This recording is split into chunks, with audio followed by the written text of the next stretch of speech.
राजा रङ्क सबै समान उसका वैषम्य गर्दैन त्यो आयो टप्प टिप्यो लाग्यो मिति पुग्यो टारेर टर्दैन त्यो। मलाई त सुरुमा बाबाले सिकाउनु पर्यो। भनेपछि तपाईलाई चाहिँ घरमा त्यो वातावरण चाहिँ आफ्नो परिवारले नै बनाइदिनुहुन्छ है, बनाइदिनु भयो। आफै चाहिँ तपाईँ कविता सर्जिनुहुन्छ कि सर्जिनुहुन्न, जस्तो लेख्नुहुन्छ कि लेख्नुहुन्न आफैले चाहिँ? थोरै लेख्छु। थोरै छ है। राता नीला सफेद पहेला रङ्गी बिरङ्गी फुल ढाक्ने छल्ने कपट गर्ने गर्नुहुन्न नि भुल स्वार्थ कर्म नगरो कबै न पुरुष न नारी बिना स्वार्थ सेवा गरिरहने हाम्रो त्यो फुलबारी। सहभागी गरेर छु। हिजो भर्खरै उसले अघि वाचन गरेको फुलबारी भन्ने कविता, त्यो भनेको चाहिँ अब हाम्रो यो श्री सत्य साई सेवा समर्थन भन्ने संस्थाले राष्ट्र रूपमा गरेको नेपालभरिका व्यक्तिहरूलाई गरेर छनौट गरिएका, प्रदेशबाट छनौट गरिएका 3 जना प्रतियोगी, एउटा प्रदेशबाट 7 वटा प्रदेशका ती 3 जनाको दलले त्यति सबै प्रतियोगीहरूमा चाहिँ अब नेपालभरिबाट 25-26 जना प्रतियोगीलाई उछिन्दै तेस्रो स्थान हासिल गर्न सफल भएछन्। भाका भूल दया क्षमा र ममता सन्तोष जान्दैन त्यो इन्द्रै बिन्ती गरुन् झुकेर पदमा त्यो बिन्ती मान्दैन त्यो थुप्रोमा उधिनी मिठो र नमिठो छुट्याई छान्दैन त्यो खाता जाति सबै दुरुस्त नबुझी बिर्सेर हान्दैन त्यो।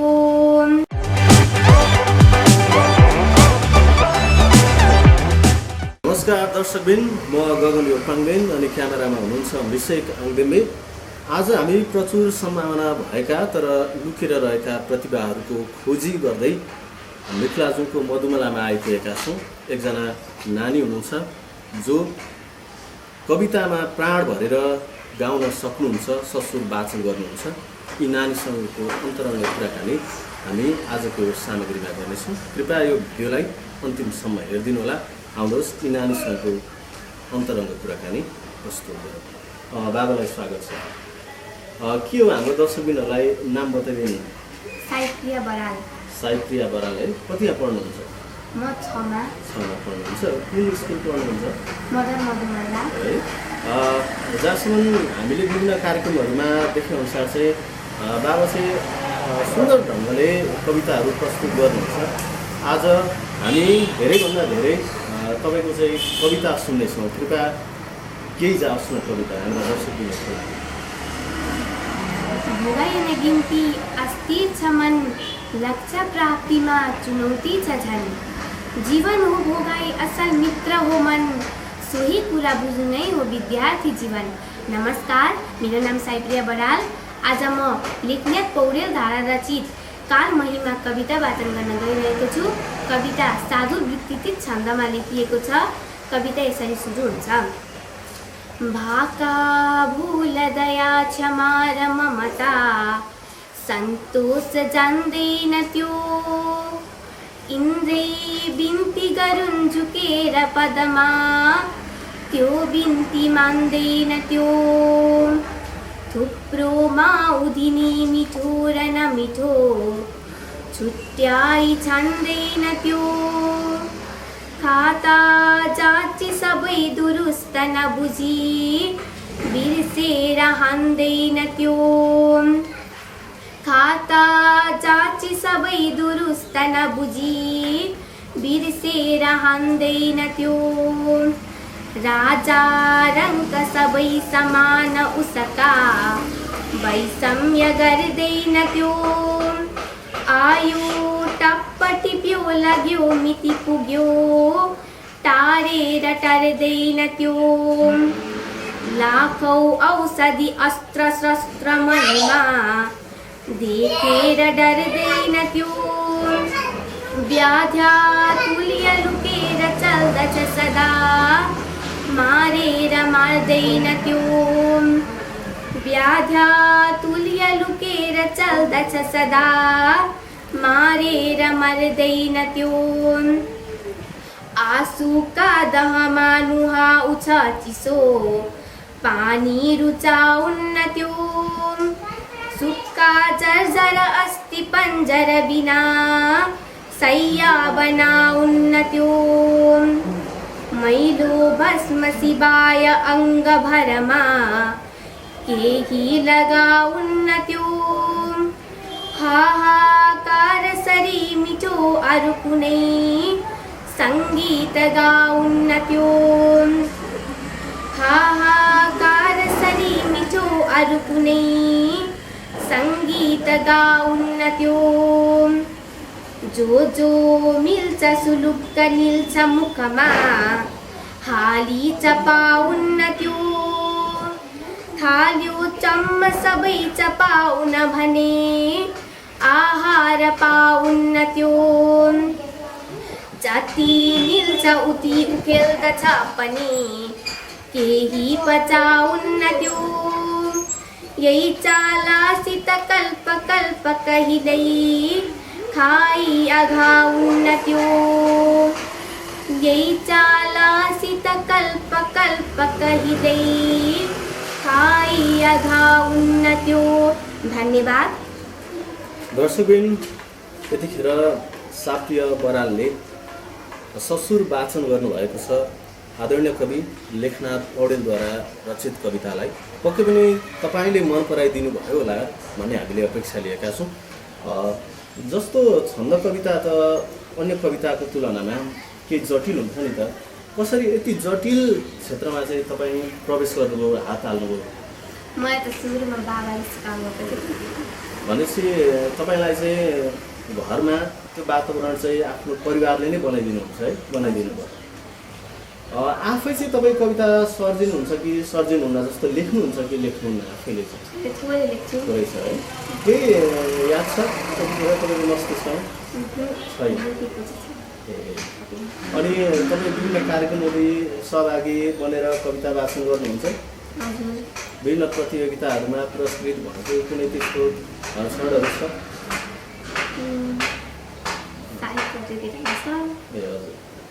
त्यो कविता छ एउटा राम्रो उहाँको, त्यो साई कविता साई। ठिक छ, उहाँको कविता अहिले हामी फेरि सुन्छौँ।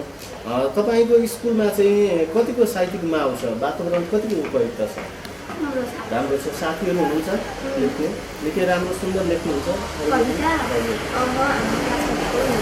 क्लासमा हुनुहुन्न? अरू स्कुलमा आउने विद्यार्थीहरू आफूभन्दा अग्रज आफूभन्दा अनुजहरू हुनुहुन्छ? हुनुहुन्छ है। भनेपछि माहौल नै त्यो किसिमको पनि छ, घरमा पनि अनि स्कुलमा पनि त्यो किसिमको माहौल छ है। ठिक छ, कुनै कविता अहिले नहेरी चाहे हेरेर पनि सुनाउन सक्नुहुन्छ आफूद्वारा लेखित? त्यो अहिले छ त्यो फुलबारीको सुनाइदेऊ न। ठिक छ, ल हो त्यो हाम्रा दर्शकबिनहरूको लागि फेरि साप्रिय बरालद्वारा एउटा कविता छ, स्वीकार्नुहोस्।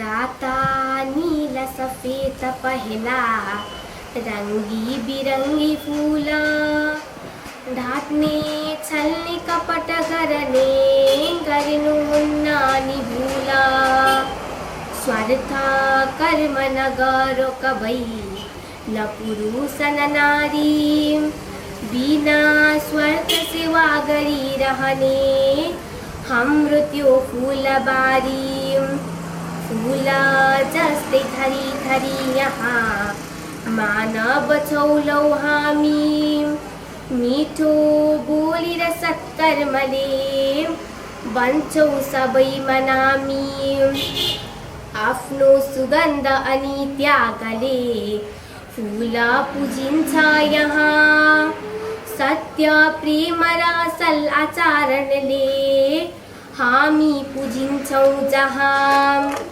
सत्य प्रेम र असल आचरणले हामी पूजिन्छौँ जहाँ।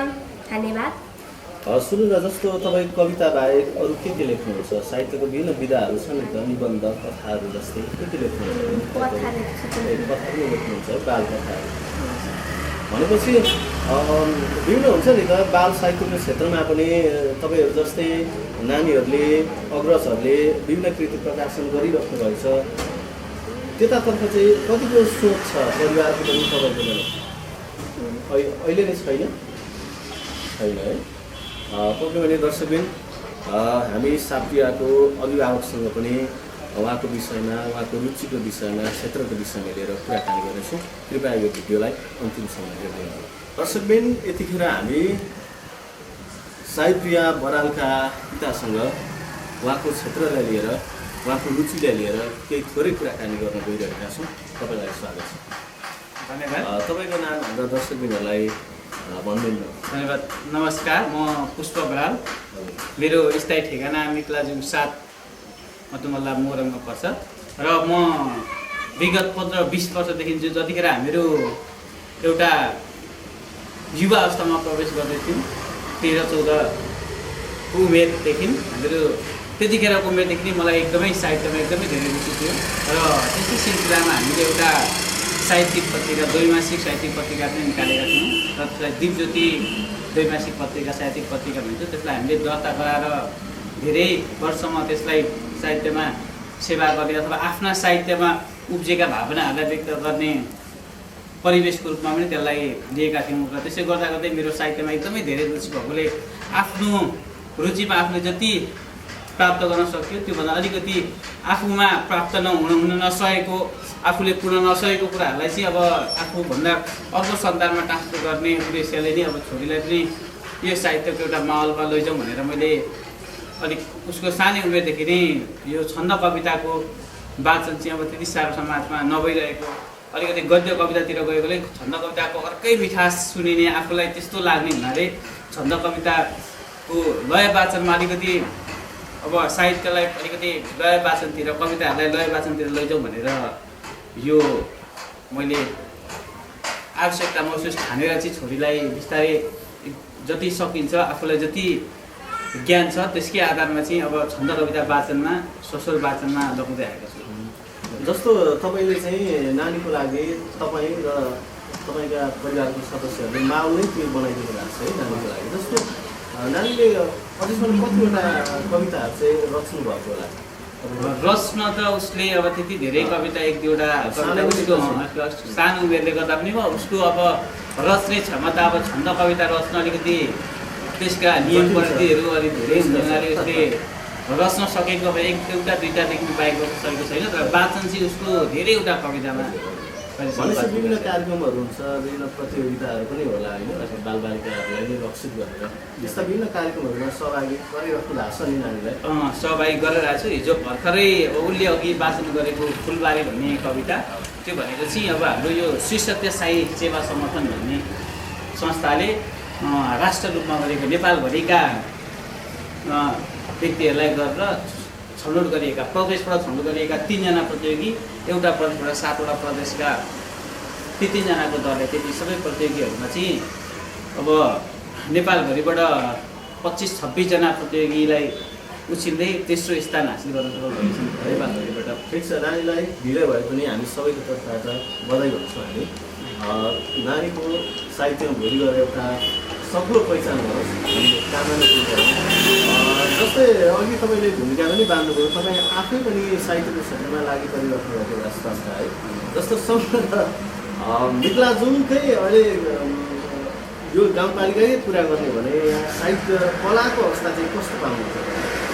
यहाँ साहित्य र कलाको अवस्था यदि अब त्यतिखेरको अवस्थामा त्यतिखेरको अवस्था एकदमै राम्रो पाए पनि यो विभिन्न परिस्थितिले गर्दा होला त्यो साहित्यको त्यो माहौलमा यहाँ जति हुनुपर्ने हो त्यति चाहिँ हुन सक्दैन, साहित्यको विकास भइसकेको छैन। ठिक छ, त्यो समयसँगै बिस्तारै बिस्तारै होला भन्ने हामी अपेक्षा लियौँ। थोरै पुष्प सरबाट पनि केही जाओस् न कृपया थोरै, अनि हामी थोरै कुराकानी गर्छौँ अनि नानीको कविता सुन्छौँ अनि हामी बिदा पनि हुन्छौँ।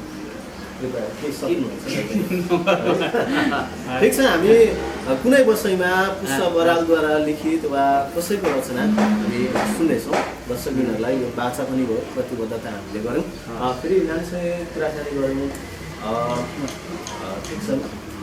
जस्तो अब मम्मीले पनि कविताहरू लेख्नुहुन्छ, वाचन गर्नुहुन्छ है, भनेपछि बुढाले पनि लेख्नुहुन्छ, मम्मीले पनि लेख्नुहुन्छ है। यो त पुरा वातावरण त साहित्यमय रहेछ नि त। के लाग्छ पछाडि गएर चाहिँ साहित्यमै लागेर आफ्नो जीविका पार्जन पनि गर्छु जस्तो लाग्छ, के छ? बाबाहरूको बेलामा त साहित्य लेखेरै गरी खाने माहौल पनि तय हुन्छ कि के छ अहिले कतिको सोचेको के छ? साहित्य फुर्सदमा लेख्ने हो, यसो समय कटाउने मेलो हो भन्ने मात्रै छ कि कसरी लिनुभएको छ? भनेपछि के भन्नुहुन्छ परिवारका सदस्यहरूले, अभिभावकहरूले? तिमी चाहिँ पछि गएर कवि बन्नुपर्छ एउटा सुन्दर भन्नुहुन्छ कि होइन यो भनेको अनुत्पादक क्षेत्र हो, त्यसलाई चाहिँ व्याख्या सारेर जागिरै हुनुपर्छ या कुनै क्षेत्रमा लाग्नुपर्छ, के भन्नुहुन्छ? पक्कै नै हामी नानीका अभिभावकहरूलाई धन्यवाद पनि भन्छौँ, किनभने कुनै पनि अभिभावकले कला साहित्य सङ्गीततिर चाहिँ नानीहरू लागोस् भन्ने चाहिँ चाहनुहुन्न होइन। त्यसमध्ये तपाईँको अभिभावक चाहिँ अपवाद बन्नुभएको छ, उहाँलाई फेरि पनि धन्यवाद दिउँ। र जाँदा जाँदै तपाईँ के सुनाउनुहुन्छ? जाँदा जाँदै कृपया छोटो भए पनि केही सुनौँ र दर्शकहरूको लागि। सिकारीको झम्टा तन बिच परेको जब अनि चरी बोल्यो चिची गरिकन कतै व्याकुल बनी मर्ने बेला भो तन बिच परेको जब अनि चरी बोल्यो चिची गरिकन कतै व्याकुल बनी।